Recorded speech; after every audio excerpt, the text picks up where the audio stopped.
Okay. Hey guys. So I gotta touch base on something because I think that a lot of people misinterpret what wealth or being rich really means. Money is one aspect of being rich. Hey boo! But uh it's not the only way you are rich, okay? You can be rich in a lot of ways.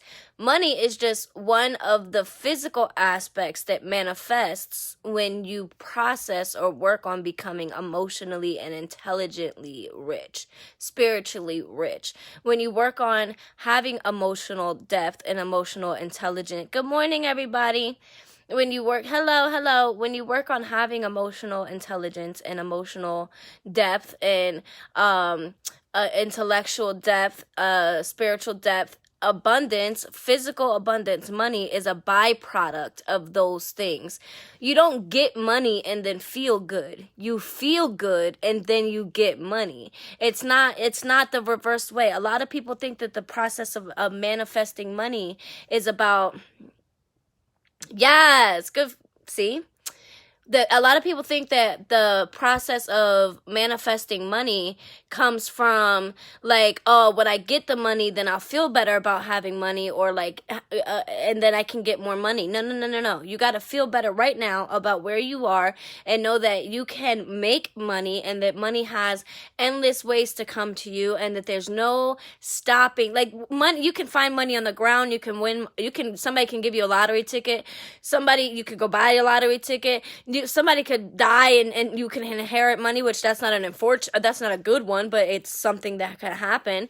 You can get called for a new job. You can get called for a business opportunity. You can get called to make a few dollars extra from your money, like from like your side hustle. Your business could get more money. There's truly endless ways that money can come to you. But if you stay with the mindset that I have to make money or I have to have money to make money, or I have to get money to feel good, that's what stops you. That's what stops you from being able to actually make money, because you're not actually in a place of understanding that money is a frequency. Why do you think money is called currency? Currency is energy. These things are all fluid. They all flow together. So when you sit there and tell yourself like, oh, I can't get money because I don't have money, or I'm in this dead end job, or I don't have any skills, when you limit yourself, then you're telling yourself that the only avenue you can get money through is whatever you're doing. So if you truly believe that the only money you can get is that $9 an hour job that you have, then guess what? The opportunities are only going to come to you in $9 an hour opportunities. They're only going to come to you in those types of manners. But if you're open and say, you know what, I have a mind that can attract anything I want, and I want 100 figures in the next 6 months. I want $1 million in the next couple months, or whatever it is. When you set yourself with realistic mindsets, you got to remember that the same amount of financial prosperity you reach is the same level of emotional, spiritual, and mental prosperity you have to reach to get to that. So if you feel like $1 million, then that means that you're resonating on the frequency of $1 million a lot more than you would be if you were resonating on the frequency of being a broke ass motherfucker, which, trust me, we've all been there. So the whole process, that's why when you send me a money blessing or an offering, look, I posted 2 examples of people that have sent me money in the past week, and they already got examples, or they have more abundance coming into their life. It's all about influence. What I do is I say, you spent some money with me, so now that money is going to get returned to you. I literally bring that blessing back to you. And look, it happens. And it happens because they have less resistance towards how money's going to come towards them, because they understand that by spending that money with me, that opened another portal or another way for money to come to them. And hey, look, one of them's on the video, and that's exactly what I'm talking about. I'm talking about how the frequency of money is influenced, and how when you spend money in the right ways, you get money. And it's interesting because it's like a lot of people think that, I mentioned this earlier, you have to get money to make more money, which in some senses it's true. Yes, if you want to invest in a business, yes, but you can't have money and invest into a business if you don't have the plan or haven't thought about what type of business or what type of things you want to put into action. But like that doesn't make sense. So if you become a millionaire right now and you don't have any idea of what you want to do with $1 million, guess what you're gonna do with that $1 million? You're gonna waste it. You're gonna spend it on stupid shit. You're gonna be over there buying lions and shit. Like, the fuck is you gonna do with a lion in an apartment? Like, that's the shit I'm talking about. That's how you start building your financial prosperity. That's how you start building your wealth. You start doing it mentally and physically first, or like in the mental and emotional place first, and then the physical abundance follows. When you believe that things can happen, things can happen. Trust me. It's not about like, oh, well, I have to see it to believe it, because that's not true. People say that, the people who like preach that the hardest believe the most in this, but they do it blindly. They don't even understand that they're doing it. Because if it was true that you'd have to see it to believe it, like that means that you'd have to work for free for a week to believe that the job is real, that you were gonna get paid for it. But that's not how it works. You go ahead and you sign paperwork, and you say, I'm going to start this job, and I'm going to believe that after a week of me working here, or 2 weeks of me working here, you're going to send me a paycheck. So is it really seeing is believing? Because they don't hand you your first week's paycheck when you sign your paperwork to start a job. They don't say, okay, here's your first week, we'll see you Monday. They don't do that. So it isn't about seeing is believing. It's about, I'm putting my faith in something happening because of the work that I'm putting towards getting to it. Oh my God, isn't that like what I've been saying? Like, you know what I mean? But it's all about perception, and it's all about switching that perception, and it's all about taking yourself from a place of understanding.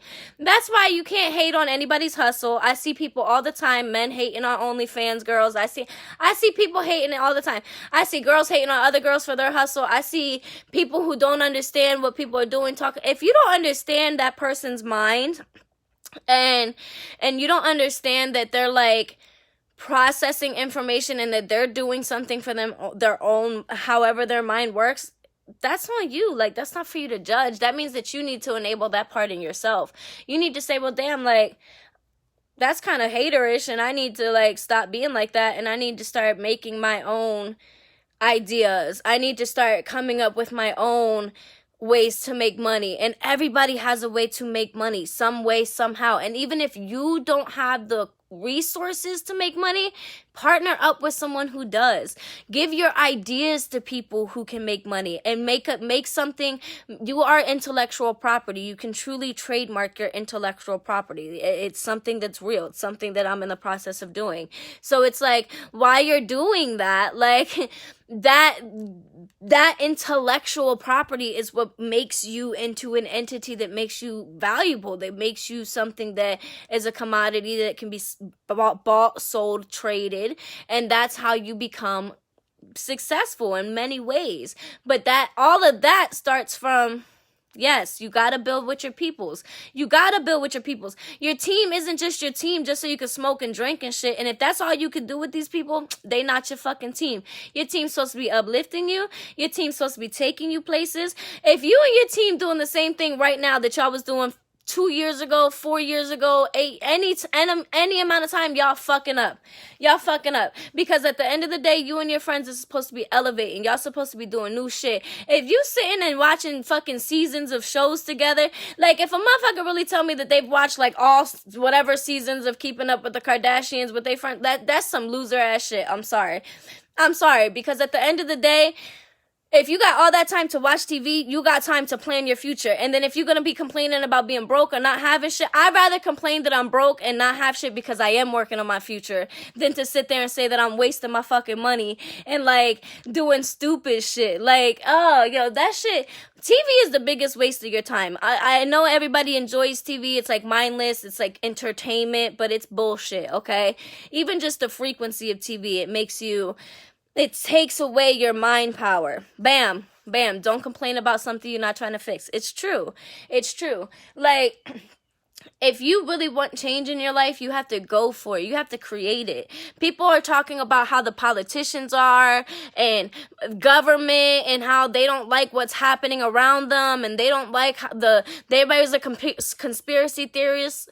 If you have all of these things that you don't like about the world around you, you know how you get those things to change? You do work in yourself, and you put yourself in a position to make change. You can't sit there and keep talking about, oh, I don't like that my neighborhood is like this, or I don't like the police, and I don't like this and I don't like that, but then continue the same exact behavior, act in a reckless way that continues to like perpetuate the same ideas throughout the mindsets of your neighborhood and the people around you and the communities that you reside within, and you don't stop and think like, damn, like one person with deliberate intention can outdo millions who are not. Trust me. One person. Let's look at Bill Gates. If anybody doesn't know what's happening with that, get on that. That's one person who has a deliberate intention. It may not be a good and deliberate intention, but he has one deliberate intention, and because he's doing and going after that deliberate intention, look where he's at. He doesn't have a medical license. You understand what I'm trying to say?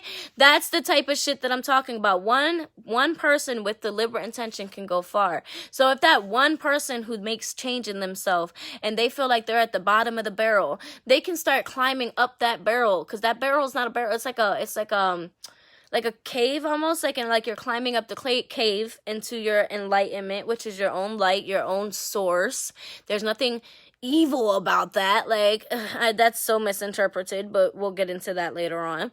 And then like you get into your own source, and that source starts feeding you your passion, and you start residing in a place where you're creating from your passion, and that's how you get to the things that you want. That's why do you think that people have always told us, like, go after your dreams or figure out what you want to be? That's why they put pressure onto us at a young age to figure out what we want to go after. They're not saying like it's a hardcore thing. They're just telling you figure out where you want to start and then build from there. They're not saying like what your career is when you graduate high school should be what your career is from the rest of your life. That's not the case. They're telling you figure out where you want to build, because that should be the building blocks, the experience that you gain at those entry level jobs, food service, all those first level jobs. The experience that you gain at those jobs is what's supposed to drive you or help force you, like enable you when you actually are running your own shit, because you're supposed to pick up on things that you learn from them, put it together and say, I liked how this place had this type of system. I liked how this place had this type of system, or I liked that they did this in particular. And you put that together, and that's how you kind of build your own platform. You build your own business, or you build your own idea of what you want to do. That's why they tell you to do those things. It's not just about saying like, oh, well, this is what you're going to do for the rest of your life and you're going to die doing this. They're saying it like, if you start where you actually want to be, you're going to have an easier time getting to where you want to go. So like, you can't get to a millionaire mindset from a place of lack. A place of lack attracts a place of lack. A millionaire mindset or a place of abundance is a place of abundance. And you gotta be able to tell yourself like, damn, that thought that I just thought, that was a place of lack. That was coming from a place of me thinking I can't have something that I want. I'm not worthy of it. And learn how to stop yourself from thinking those thoughts so that you can attract the things that you want in your life. Because the law of attraction, the law of attraction is real. And the world, exactly, the world around you reacts to what you expect out of it. And if you, I tell people this all the time, if you sit there and say, oh, I can get $1 million, but then in a joking, everybody thinks jokes are funny. Your jokes are still vibrations. The universe doesn't know it's a joke. They're like, oh, okay, so you're saying, oh, you can get $1 million, but then you're saying, no, you can't. So like, no, you can't. Like, they don't know it's a joke. They're even when you joke with other people, like when y'all be hating and saying like jokes to other people about their fortune, about what they're doing, that's your vibration. Your vibration gets affected by that, not the other person. So like, a lot of people are petty and like they do all this negative shit, and they don't even realize that they're stopping themselves from getting to where they want to get to, because they're offsetting that vibration. And then when people stop fucking with them, they don't understand why, and they're not understanding that person being in a higher vibration, being in a higher emotional state, is receptive to their negativity, and they don't understand that because that's where they reside. So that's their comfort zone. So they haven't moved out of that comfort zone like that other person has. And it's all with getting to the work. It's all about getting to that emotional depth. It's all about getting to that emotional clarity.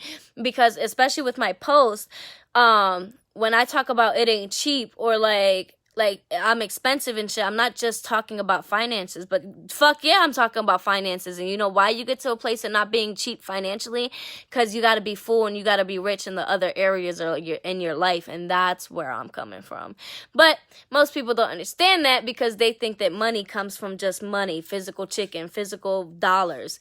You feel me? And it's not. It's money is, it all starts with your mind. Like I said earlier, money is a currency. Your thoughts are currency. You are currency. You are energy. You're everything that you make and create. We are energy. If anybody knows anything about anything, and you know about atoms, and you know that atoms are stuck together, and they're stuck together or held together by a force, which CERN has called the God particle. And that God particle is energy. That's the light energy. And they're still searching for dark matter. You know, all these things that science is trying to prove is something that I could talk about in spirit fluidly. But all of these things, this energy that keeps our atoms together, we are human, and our human atoms, our human energy is being held together by our human energy, our human consciousness. But when we go to touch our desk, we don't turn into the desk, because if we didn't have that human consciousness or that kind of force field, we would turn into a desk. We would morph into the things that we're turning into. But we don't morph into the things that we're turning into because of consciousness, because of awareness, because of energy, because of just how things are. It's like part of the spiritual body and embodiment of being human, of being present in this dimension. Now, when you are spirit, that's a different story. But when it comes to us in the human sense, we know that we're made up of energy. We know that we have atoms. We know that we are held together by this energy. You know, these are things that science can tell you, but these are things that spirit can actually explain. You know, science is trying so hard to debunk what spirit or what I do or what we naturally are as human beings, and compartmentalize it into areas where it's mildly understood by the public. And then the public is basing a lot of opinions off of this very mildly understood concept, you know, and that's where this shit comes in. This is where learning how to increase your vibration, increase your frequency, how to get that emotional and intellectual wealth truly coming from inside, so that it starts pouring from you, like pouring out of you. You can't pour from an empty cup. If your cup is empty, then you have nothing to offer or nothing to give to the world. This is why all of these things go hand in hand. It's never just about one aspect of yourself. Every single thing fits. You can't sit there and be like, oh, I'm growing business wise, so I don't have to grow personally. Like, oh, my business is doing great, so I can be a complete dick to everyone in my life and then wonder I'm alone. It doesn't work like that. Like, I mean, and for some people it does, but guess what? For those people, for most of those people, they stopped creating abundance in themselves because their life started to go into shit. So that business that was going good because everything else in their life didn't receive the attention that it deserved, that business also crumbles too. Trust me, I've seen it time and time again. And that's the point of this. That's the point of learning how to gain emotional and intellectual and mental stability, and understanding that stability will pour outward. Good morning. Hello. And that's what we're doing. That's why I do readings. That's what my readings are about. My readings are not just like, oh, first of all, I've never once done a reading and mentioned the word evil. Ever. It doesn't work like that. I've never once done anything. Every time I do a reading, it's all about making you feel uplifted. I have always been about like getting people to a point of understanding that they are what they attract, and they attract what they are, and that they have the abilities to do whatever they want. And it's always about making you understand like how connected we are to energy, and how connected we are to the world around us, and how that inner work that we have to do, it really truly can influence the outer work that shows. That's the whole point of, why do you think millionaires do get a lot of money and want to live nicely? They do that because it's a byproduct of the work that they put into getting where they are. It's not so much about showing off. It's about saying like, because I've worked hard, I am able to create a dwelling that I want to be in. I'm able to have whatever I want, and I'm able to create that. And that's what they create. And that's what it's about. It's about creating. And like I said, that all started in their mind. That all started with them creating emotional, spiritual, mental wealth. And that wealth comes from within, and then it starts to pour outward. You cannot be in a broke mindset and make money. It just doesn't happen. You can't be in a hating mindset either. Why do you think they even talk about, like, when people like hood movies and shit like that, when they talk about like the plot's always like there's a successful guy who's doing great, and then there's some hating ass guy who don't have that same potential who kills him or some shit like that. That's exactly that's exactly how it is. Like, it just, that's why I move by myself. I love friends. I have friends. I have people that I socialize with, but on some real shit, like, I love being by myself. I love moving by myself, because when you move by yourself, ain't nobody there to hate on you. Like, and at this point, because I've done moves so much, anyone who's hating on me from the outside, you on the outside. What's the song, the Chris Brown song, the at the beginning when he was like, y'all over here hating from outside of the club and you can't even get in? That's really what he meant. He wasn't talking about a club. He was talking about that type of place, that enlightened place, that fortunate place. He's not talking about a physical club. But y'all don't get shit like that because everybody wants to be a conspiracy theorist. Yo, and I'm not saying that to be like, I used to be a conspiracy theorist. I understand a lot about what's happening, and I'm not denying that there are some fucked up things happening. But at the end of the day, when we're talking about how to influence those things are influenced by us, by one person, by multiple individuals making that choice. And that's what this is about. So start making the choice. I'm gonna go because I done gave y'all everything I got. No, I don't want to fuck. Leave me alone. God, Jesus.